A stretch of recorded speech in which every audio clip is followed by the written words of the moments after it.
ঝিনাইদহের এক নির্ভুত গ্রামে সময়ের সাক্ষী রেখে আজও দাঁড়িয়ে আছে এক ঐতিহাসিক দালান। এটি শুধু একটি পুরাতন বাড়ি নয়, এটি একজন মহান গণিতবিদের স্মৃতি।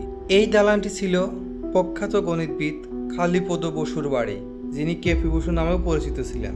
এই কেপি বসু 1865 সালে ঝিনাইদহের হরিশঙ্করপুর গ্রামে জন্মগ্রহণ নেওয়ায় একটি মানুষ। বাংলার গণিত শিক্ষায় রেখে গেছেন অসামান্য অবদান। দেখুন এই পুরাতন দেয়ালগুলো, কত ইতিহাস, কত স্মৃতি যেন নীরবে লুকিয়ে আছে এখানে। একসময় এই বাড়িতেই বসে রচিত হয়েছিল বিখ্যাত সব গণিতের বই। 1907 সালে দিকে নির্মিত হয় এই দালানটি।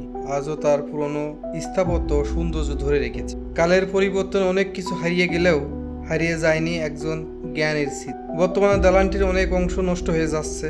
যত সংরক্ষণ না থাকায় ইতিহাসের এই মূল্যবান স্থাপনটি ধীরে ধীরে হারিয়ে যাচ্ছে।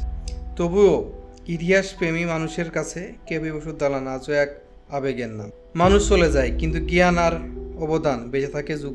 গণিতবিদ কালীপদ বসু এই দালান ঠিক তেমনই এক জীবন্ত ইতিহাস। তো আজ এ পর্যন্তই। ভিডিওটি ভালো লাগলে অবশ্যই লাইক কমেন্ট শেয়ার করবেন। ফেসবুক থেকে দেখে থাকলে পেজটি ফলো করে রাখবেন এবং ইউটিউব থেকে দেখে রাখলে অবশ্যই চ্যানেলটি সাবস্ক্রাইব করে পাশে থাকা বেল আইকন বাটনটি ক্লিক করে রাখবেন।